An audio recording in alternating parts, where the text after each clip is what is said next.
Niché au cœur des Monédières, sur le plateau des Mille Vaches, le Lonzac abrite ses 820 habitants dans ses maisons de pierre et d'ardoise. 1885, gravé sur le fronton de l'école, cette date interpelle Monsieur Badarou, bénévole pour le soutien scolaire. Bientôt, les 140 ans de la construction de l'école. Une idée germe alors entre le Lonzac Patrimoine, la municipalité, l'école, celle de se réunir pour réfléchir aux événements à proposer autour de cet anniversaire. Une manifestation est organisée lors des journées du patrimoine. Les habitants, et parmi eux les anciens et nouveaux élèves, ont pu découvrir les anciennes photos de classe, manger des repas à la cantine comme avant, redécouvrir des salles de classe à l'ancienne. Avec la compagnie Drelin Drelin et le soutien de la médiathèque du Lonzac, j'ai également souhaité participer au projet en réalisant un petit documentaire pour parler de la vie des écoliers, anciens et nouveaux. Une photographie à l'instant T des souvenirs et vécus de chacun, ce qui fait le quotidien, le bonheur des enfants d'un petit village de campagne. Un village qui a traversé les époques, rythmé par ses fêtes, ses foires, des histoires dans la grande histoire, la guerre, les départs pour la ville, mais où les élèves travaillent, jouent, rêvent, comme les enfants le faisaient avant eux en 1885. Nous avons interrogé les enfants de 7 à 10 ans de l'école, des anciens élèves de tous les âges, ainsi que les résidents de l'EHPAD.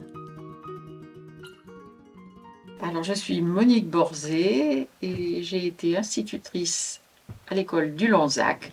Je m'appelle Jean-Noël Badarou. J'ai été à l'école du Lonzac sans doute une année, peut-être deux, c'est tellement loin que je ne m'en rappelle plus très bien, vers les années 58-59. Je m'appelle Jacques Montaigne et je suis un ancien agriculteur.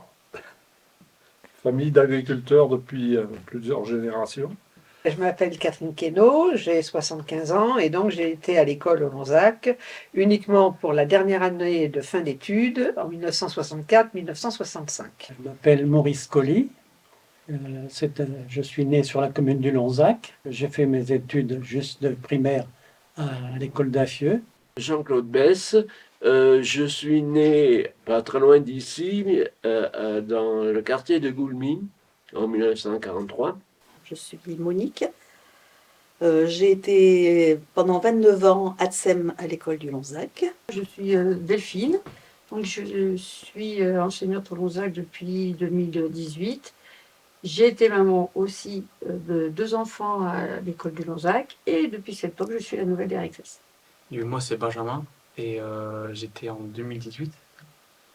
J'ai fait CM1 et CM2 au Lonzac et puis je suis l'enfant d'une maîtresse. Je m'appelle Catherine Desor, j'habite au Lonzac et j'ai été enseignante au Lonzac pendant 30 ans. Moi, mon papa, avant, il était ici, dans cette école. Oui, les élèves, ils arrivaient tous à pied, pratiquement. Quelques grands avaient des vélos, mais c'était rare. Et nous, dans le bourg, on était privilégiés, on était pas loin, quoi. À pied, ça allait. Là, j'habitais à même pas 200 mètres d'ici. Alors, donc, l'école était... ça allait. On partait, une bonne demi-heure avant, parce qu'on avait 3 kilomètres à faire, donc 3 quarts d'heure avant, on partait. Mais quelquefois, on était allé garder les bêtes, emmener les bêtes au pré, avant de partir à l'école. On courait, on coupait à travers champs pour aller plus vite. Et... arrivé à l'école, l'hiver, il fallait qu'on allume le poêle pour avoir de chaud dans la classe, mais l'été, on musardait un peu, quoi. Celui qui avait 4 km à faire comme moi, c'était à Fieux, l'école. Ah, ben ça allait, c'était à côté. C'était à côté, à côté du Puck d'Affieux. 4 km 500 à faire. Ah oui, moi c'était ce que je me tapais aussi, à peu près ça. Moi, j'habite pas loin de l'école.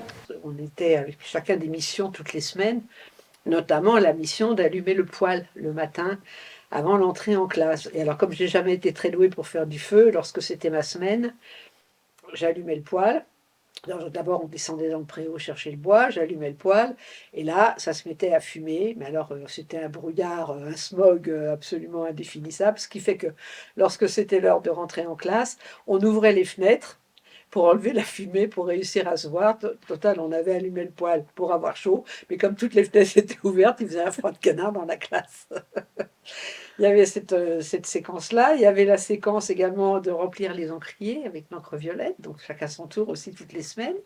Et ce qu'il y avait surtout, c'était que la veille des vacances scolaires, donc à l'époque, il y avait uniquement, je me souviens pas d'avoir eu des vacances à la Toussaint, il y avait peut-être 1 ou 2 jours, mais pour les vacances de Noël, les vacances de Pâques et les grandes vacances, on faisait le grand ménage dans la classe.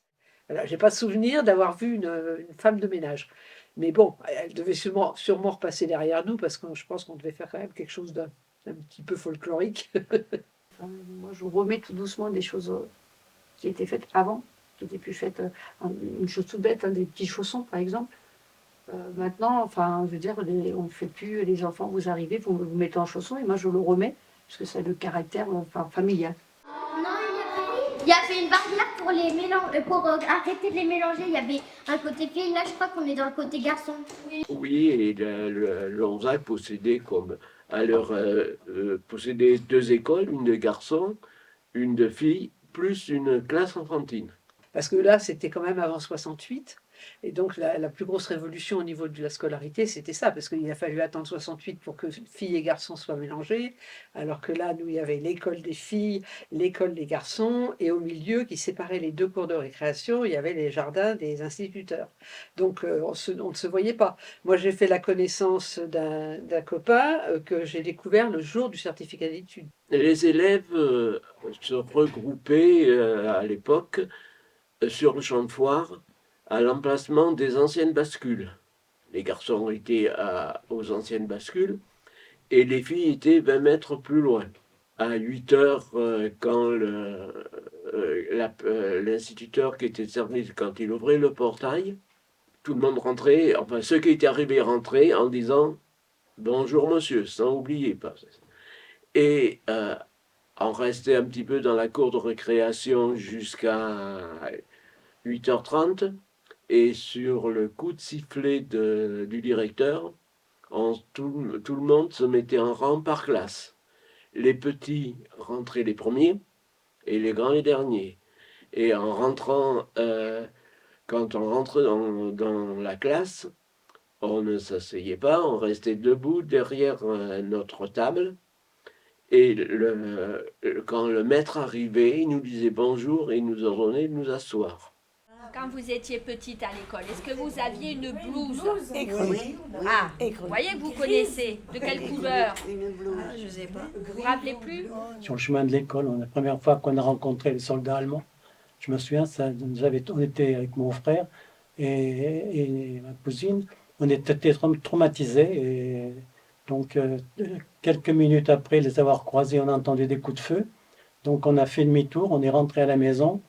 Et on n'est pas allé à l'école ce jour-là. Avant, aussi, il y avait beaucoup la corde à sauter et la marelle.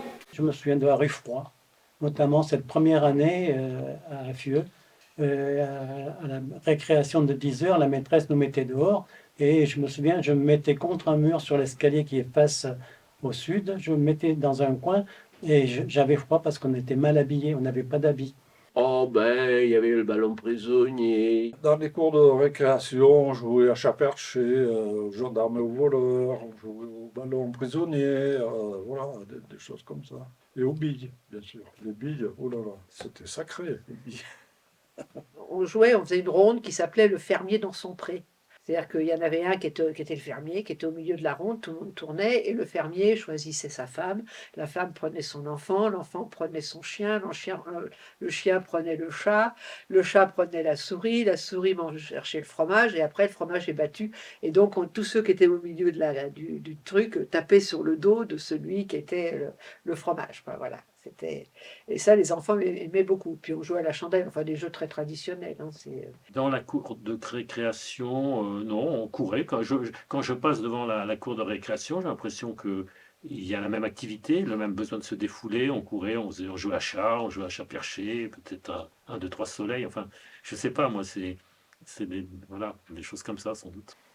Au vélo, trottinette, aux roues, aux encastrements.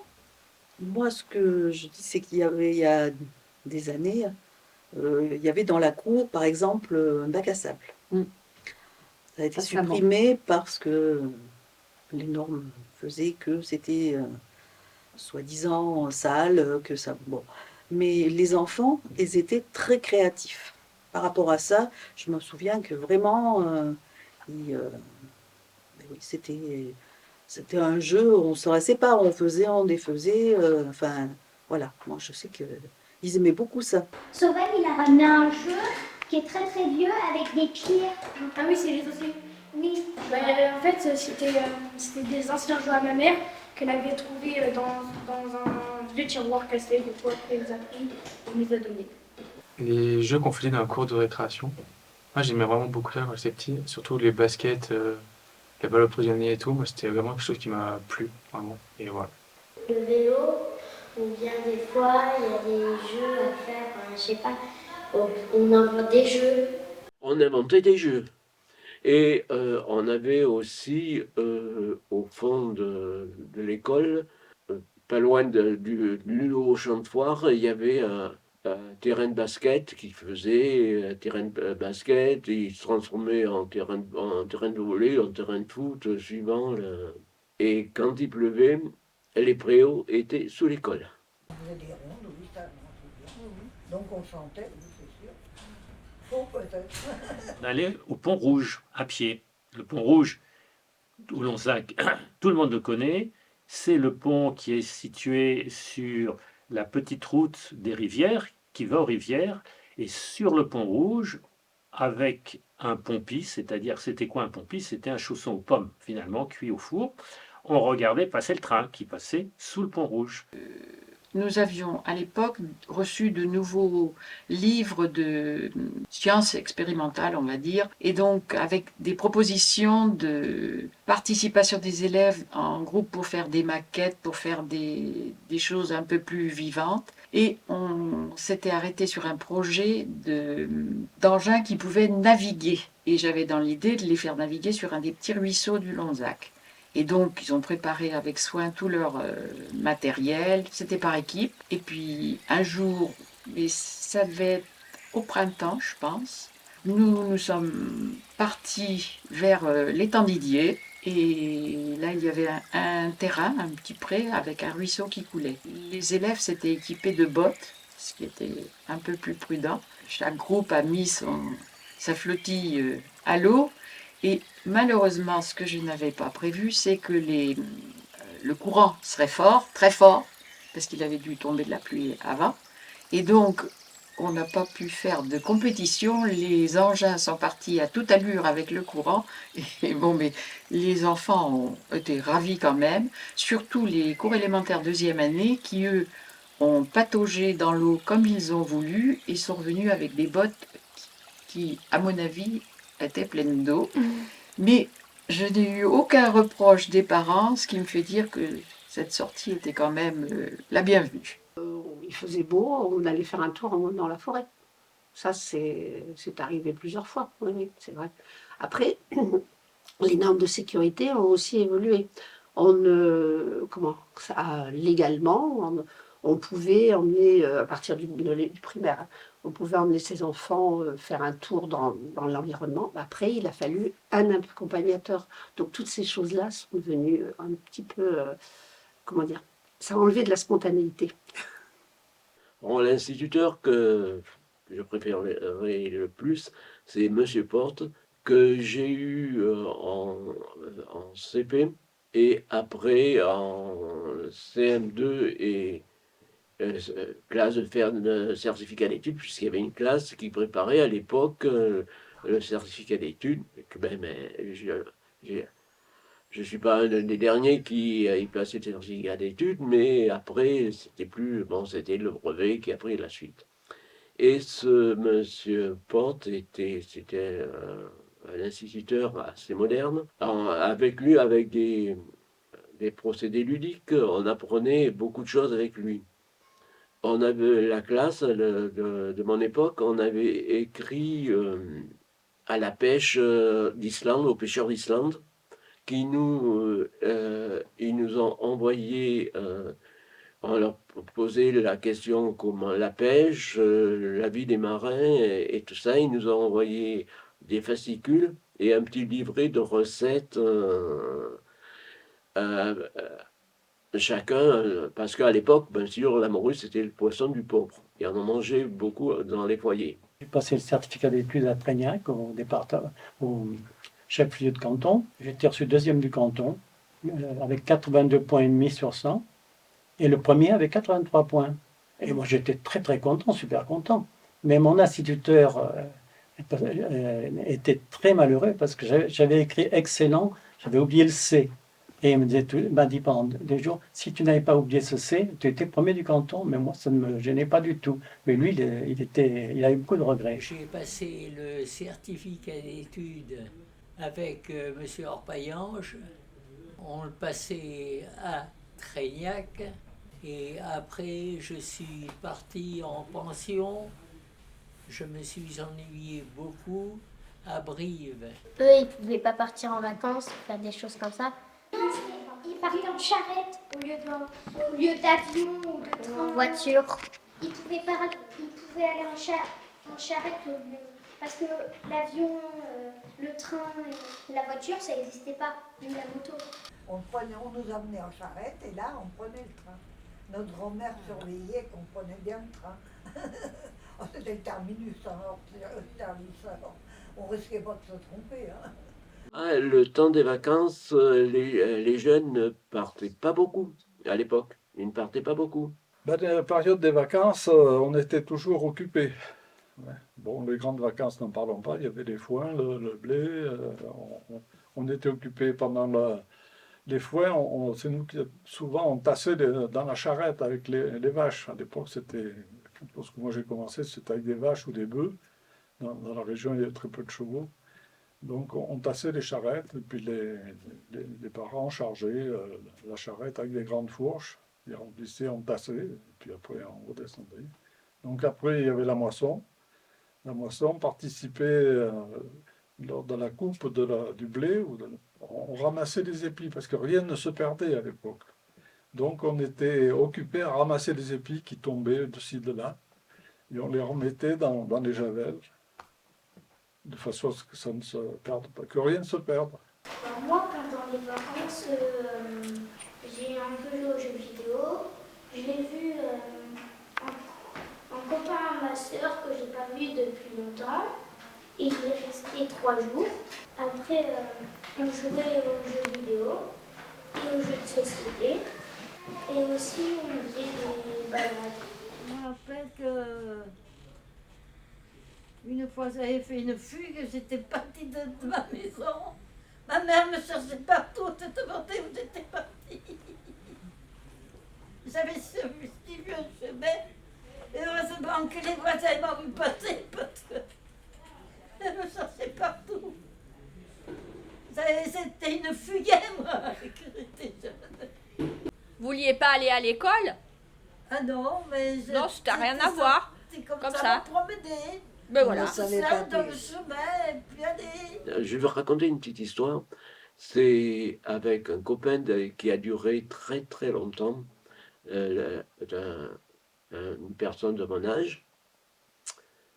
C'était Michel Brett, qui a disparu il n'y a pas longtemps, début d'année. Alors, on avait lié d'amitié, comme beaucoup on faisait avec beaucoup d'élèves. Et alors, en sortant de l'école, on avait des circuits bien précis. Or, d'abord, on soit qu'on allait chez Michel. Sa maman nous faisait nous faisait déjeuner. Le lendemain, c'était chez moi. C'était chez ma mère qui nous faisait, bon ben voilà, et ça c'est des relations typiques qu'on a bien connues. Hein. J'ai découvert Monique ici. Et ouais, je trouve que c'est important parce que je suis arrivée, on a travaillé 3 ans ensemble. Et Monique a été vraiment quelqu'un, enfin on s'est découvert une amitié. Depuis, on est voilà, des très grands amis. C'est vrai que C'est très important. c'est réciproque. Et je veux dire, pour moi, c'est important de le souligner parce que les enfants, on cherche mon mot, on gagnait aussi là-dessus parce qu'on était très, très proches. Oui. Et des fois, on n'avait même pas besoin de parler.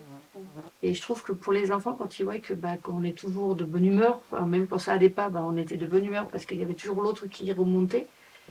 Et puis on se voyait, on venait pendant les vacances, on s'occupait de la classe, on était pour les enfants, on faisait des activités et on partageait. Et voilà, et les enfants, je pense que quand ils voient que les adultes sont posés, sont bien, sont solidaires, ils ont un bel exemple aussi parce qu'ils passent beaucoup de temps avec nous. Jusqu'à la maison quand c'est très important pour eux. Voilà. Donc c'est ce que j'ai découvert ici nous aussi. et avec Monique. Et Monique étant à la retraite est toujours avec moi. Enfin, les bénévoles, elle continue. Et les enfants, voilà, c'est toujours Monique, même si elle n'est plus là, quoi. Enfin, si elle n'est plus dans l'école en tant qu'active. Et moi, voilà, c'est quelque chose que je voulais souligner. La richesse humaine est importante. Moi, j'ai fait partie de l'époque où on a dû faire les premières classes de mère. 1986 ou 7 par là.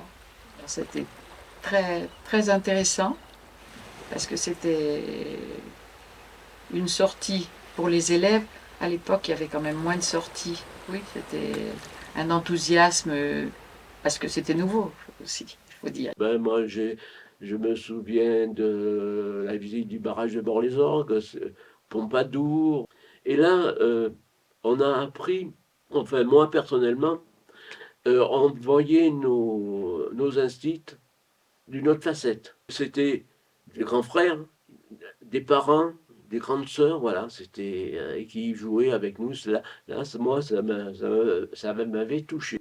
Moi, j'ai impulsé, entre guillemets, les voyages sur la péniche. On partait pendant une semaine et on dormait sur une péniche qui se déplaçait. On faisait des visites. Et donc, cette péniche, ça apportait tellement de choses. On fallait faire attention à l'environnement, ne pas gaspiller l'eau, l'électricité. Et ça, c'était vraiment le moyen d'apprendre toutes ces choses-là, mais en le vivant, dans le concret, quoi. Et c'est vraiment l'école ouverte, quoi. Et en 1937, On te dit, voilà. nous sommes allés à l'exposition de Paris avec comme chef d'orchestre Jean Ségurel. Et nous sommes restés là-bas quelques jours. Et il faut reconnaître que pour moi, comme pour mes amis, mes camarades, aller à Paris, c'était un événement formidable. On prenait le train à Userche, moi et beaucoup de mes camarades. C'était la première fois qu'on prenait le train et surtout un train qui allait sur Paris. Et je dois avouer que j'y pense un peu souvent. Ce qui m'a marqué, c'était surtout, je pense, c'est le moment où on est revenu. Voilà, c'était le moment où on a fait la première sortie scolaire. C'était à l'île de Léron. C'était bien. Et quand on est revenu, c'était le confinement. Il avait en quelque sorte vraiment marqué. En fin de compte, ils étaient en voyage scolaire. Et nous, de l'école, on leur a appelé le jour où ils sont rentrés en bus avec leur maîtresse. Et c'est moi qui ai appelé la maîtresse en disant « Dépêchez-vous, nous sommes en confinement, vous rentrez et après tous les enfants doivent partir. » Et ça a été quand même... oui, c'est vrai. Ça a été marquant. Ouais. Parce qu'ils étaient avec leur maîtresse pendant une semaine entière en voyage, parce que c'est ça aussi à l'école du Lonzac qui est un grand point positif. C'est que les enfants font au minimum un voyage scolaire dans l'année, même peut-être plus. Depuis longtemps. Hein. Voilà, depuis longtemps. Alors ça s'est un peu perdu là, mais moi je le reprends aussi un petit peu. Mais c'est vrai que pour les enfants, c'est important, parce que dans d'autres écoles, c'est pas aussi facile. Oui. Et c'est vrai que ça les a marqués, parce qu'on attendait au bus pour les prendre. Et après, maîtresse, le seul lien qu'ils ont eu, alors qu'ils étaient une semaine ensemble, c'était maîtresse envoie les devoirs. Ouais. Donc c'est vrai que ça a fait une cassure assez nette. En 1895, en fait, il y a un maître qui a jeté la brosse de cheveux sur quelqu'un. Non, la brosse pour nettoyer le tableau. Quand j'étais tout petit, à l'école du Lonzac, j'étais pas forcément un très bon élève.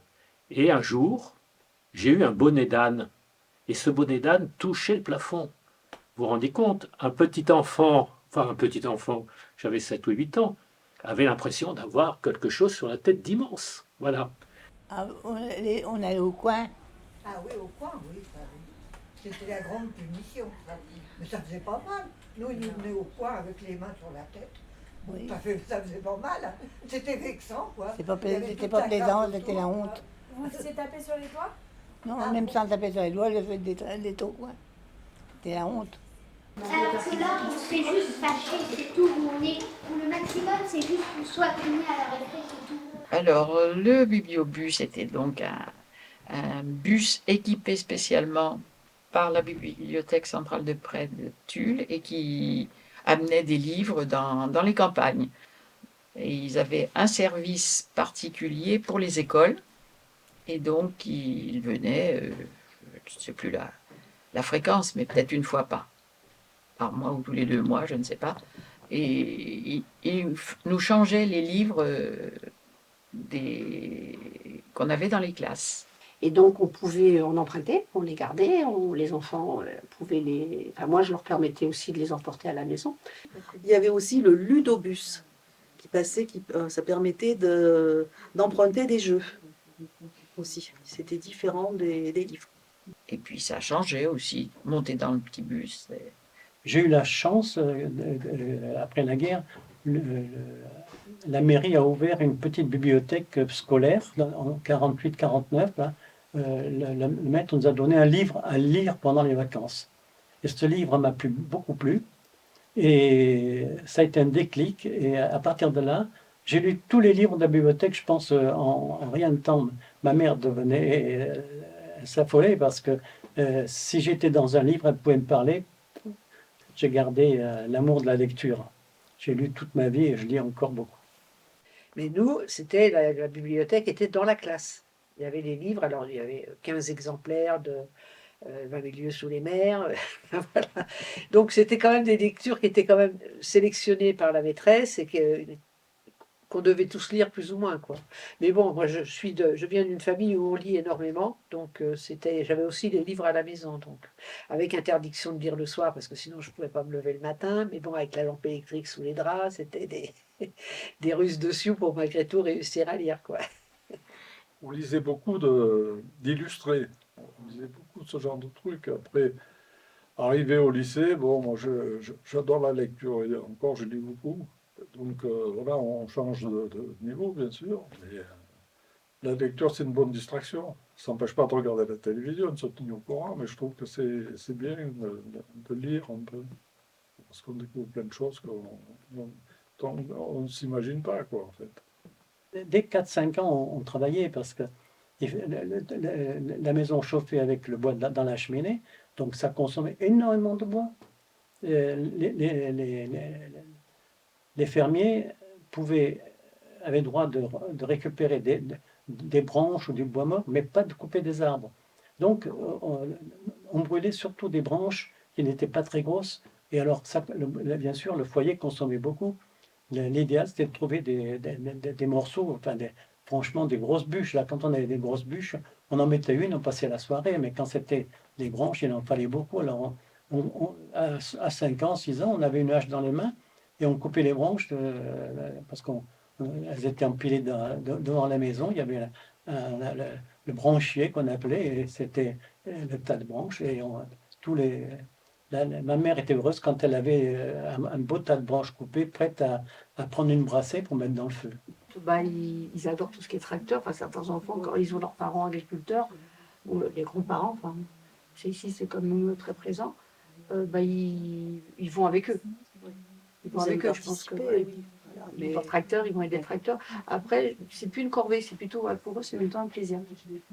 Oui, tandis qu'avant, c'était plutôt une obligation. C'est ça. Voilà. Parce qu'il y avait le travail. Toi, en tant qu'enfant. Oui, aussi, quand même, oui. Voilà. Mais que maintenant, non, ils le vivent plus, ça. Non, ah ben non. Non, parce que le travail est complètement différent. Donc, il n'y a pas les mêmes besoins. Non. On commençait toujours par aller faire quelque chose. Soit on allait garder les moutons à la saison, enfin toute l'année, c'était pas clôturé un petit peu autour des bâtiments, mais le reste du temps, les animaux, c'était en liberté, quoi. On les conduisait à la moment des châtaignes, on les conduisait dans les bois. Non, c'était naturel parce qu'on était tous pareils, hein. Tout le monde, dans toutes les familles. Bon, certains aidaient à préparer la pâtée des cochons, d'autres s'occupaient des poules, voilà. On était toujours occupés à faire quelque chose, soit à faire la litière ou des choses comme ça. Il fallait travailler, voilà. Oui. On allait garder les vaches ou aller chercher le taureau dans le pré et le rentrer, les faire boire, s'occuper des petits veaux. C'est nous qu'on faisait ça quand on revenait de l'école. Voilà. Plus petit que la vache, certainement, j'en sais rien, mais on les attachait. Ils nous mettaient au boulot aussitôt qu'on pouvait. Je crois que le mode de vie était tellement différent de celui d'aujourd'hui que on ne parlait pas de loisirs. Je ne sais même pas si la notion de loisir, ce mot était d'actualité finalement, hein. En fait, on était dans une vie où le loisir était permanent, mais on ne s'en rendait pas compte. Pendant la période où on allait garder les moutons, on savait, on grimpait sur les arbres, on allait dénicher au printemps les nids de merle, de geais, de choses comme ça. On faisait des pipeaux avec le châtaignier, parce qu'avec la montée de la sève, on les coupait, on les torsadait un petit peu, et puis on faisait des touches, donc on faisait des pipeaux. On faisait des lance-pierres. On jouait quand on était gardien de troupeau. Voilà, si on gardait les tests et les vaches, on regardait souvent au bord du ruisseau. Donc un ruisseau avec de l'eau, c'est merveilleux pour des enfants. À la maison, on avait la télévision depuis peu de temps, mais donc c'était négocié avec mes parents. En fonction des devoirs et des notes que j'avais le droit de regarder la télé ou pas. Voilà, ça se passait comme ça. Moi, je fais de la piscine et du cheval. Mais sinon, je fais du sport, je fais du basket et aller aussi du stade, se promener en ville. J'ai toujours voulu être pilote d'avion. D'ailleurs, j'ai eu un brevet de pilote d'avion, donc on rêvait beaucoup de ça. Alors moi, j'ai toujours su ce que je voulais faire. Bon, après, la vie s'est chargée de m'empêcher d'aller jusqu'au bout, parce que mon père est décédé, il a fallu que je travaille. Mais depuis toute petite, moi, je voulais être sage-femme. Voilà. Donc c'était mon rêve. Voilà. Et moi, je rêvais d'être électricien ou menuisier, comme le bon parrain. Le plus grand, je me voyais avec une maison là-bas, dans ma campagne, une maison mariée avec 2 enfants. Voilà. Et j'ai réalisé mon rêve. Moi, j'ai soit vétérinaire comme faire comme métier, ou sinon j'aimerais bien créer des bijoux. Moi, je voudrais faire le tour du monde, genre tous les pays, ça me passe au tout. Basketteur professionnel. Je me souviens, le 15 juin 1945, comme 46, je ne sais plus trop bien, ma tante nous avait amenés à la Fort-Lonzac. On est arrivé, alors donc avec ma jeune sœur, et c'est la tante qui nous a amenés. On est arrivé, c'était toute la Lonzac était couverte de bêtes partout. Alors la tante me dit, restez près de moi, parce que sinon je vais vous perdre, je ne vais pas vous récupérer. Et j'ai à se souvenir toutes ces bêtes qu'il y avait partout. C'était un monde fou. Mais là, c'était quelque chose d'impressionnant. Le monde qu'il y avait, le champ de foire du Lonzac était couvert de bêtes, beaucoup c'était là, 15 juin, c'était la foire aux cerises. Après le 15 août, il y avait la foire au melon. Le 17 août, la foire au melon. Et le 17 septembre, la foire au raisin. Voilà, c'était le Lonzac, c'était rythmé, les foires étaient très connues. Mais la foire, c'était... Bon, on participe pas beaucoup, parce que c'était le 15 alors. Le 15, ça tombait pas forcément un jeudi ou un samedi. Donc bon, on en profitait un petit peu le soir à la sortie de l'école. Mais à part ça, ça nous profitait pas beaucoup, hein. Ou acheter des petits trucs, je ne sais pas, quand il y a la foire. Un bon souvenir d'école, c'est le 8 mai 1945. Je suis arrivé à l'école et avec un copain, la maîtresse nous a dit « Aujourd'hui, il n'y aura pas d'école, la guerre est finie. » Bon, nous, c'est un peu ni chaud ni froid, hein. Donc, elle m'a dit « Non, vous restez là parce que tout à l'heure, il y aura une cérémonie au monument aux morts. Donc je suis resté, il y a eu des gens qui sont venus, je ne connaissais personne. Pensez à 8 ans, on sortait pas beaucoup, parce que c'était la guerre, tout ça, donc on ne connaissait personne. Bon, à 10h30, 11h, la maîtresse nous a libérés, avec un copain du village de Maury. Nous sommes rentrés chez nous, puis arrivés, on avait 3 kilomètres de voyage, donc arrivé à mi-chemin, on avait le déjeuner pour le midi, donc on a dit, ben, il y avait du soleil, on va déjeuner. On a mangé notre déjeuner au bord, dans les bois. Et puis après, je suis rentré à la maison. Et ma mère, me voyant arriver, s'est écriée, mais qu'est-ce qui t'arrive? Moi, je dis, rien, mais il n'y a pas d'école, la guerre est finie. Alors elle s'est mise à pleurer, bien sûr. Elle pensait à son frère qui était prisonnier de guerre. Et tout, elle me disait, bon, ben, on va retrouver plein de choses que tu ne connais pas. Alors des oranges. Que c'est une orange, c'est une pomme rouge.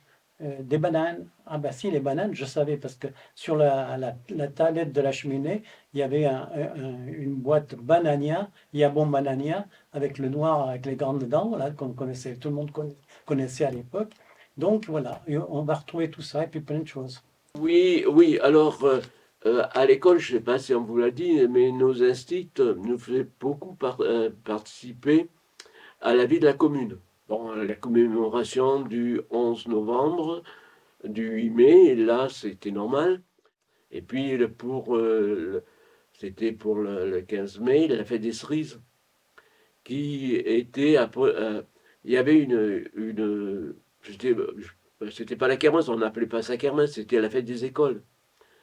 Et tout ça se passait toujours à la baraque. Dans l'après-midi, bon, ben, garçons et filles, on avait des petits sketchs.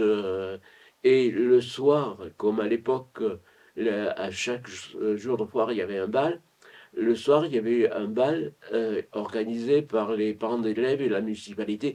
Et, la recette de cette manifestation était utilisée pour les voyages scolaires. Quand je suis arrivée, c'était déjà une existence dans l'école.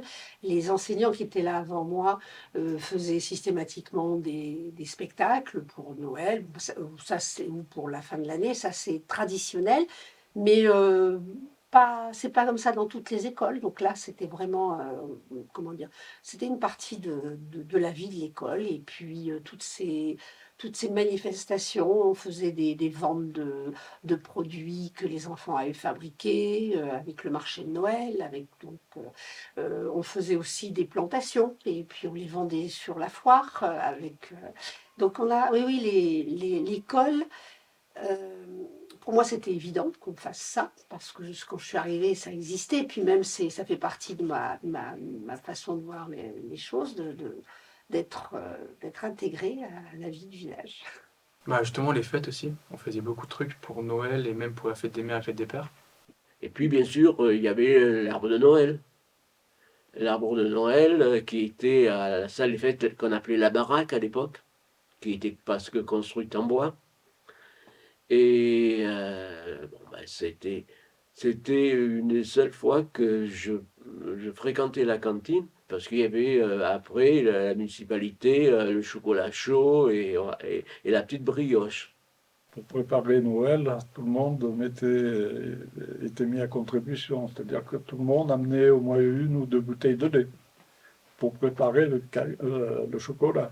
Parce que souvent, on en buvait à l'occasion de Noël, mais on n'en buvait pas forcément beaucoup à la maison.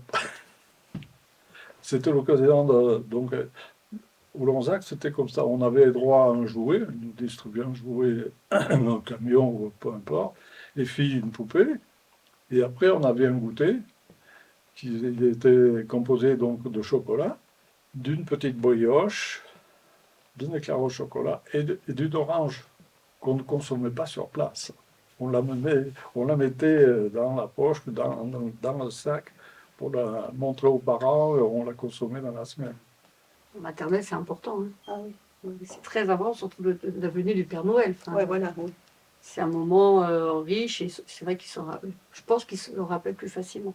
Oui, moi je sais qu'au début de ma carrière, l'enseignante avec qui je travaillais faisait vraiment une représentation pour Noël. Donc c'était des danses, des tableaux plus ou moins. C'était pas bon, c'est pas du théâtre, mais enfin bon, on partait d'un thème et puis costumé. C'était vraiment du travail pour tout le monde. Au lieu qu'il y aura des vélos normaux pour venir à l'école, par exemple, il y aura des vélos électriques. Le maître ou la maîtresse, ça sera des robots. Dans 100 ans, au lieu des chaises comme ça, des fauteuils qui vibrent pour des massages. Peut-être que dans le futur, on va faire des cours de jeux vidéo. Dans 100 ans, il y aura un parc aquatique. Oh, dans l'école? Non, dans la cour.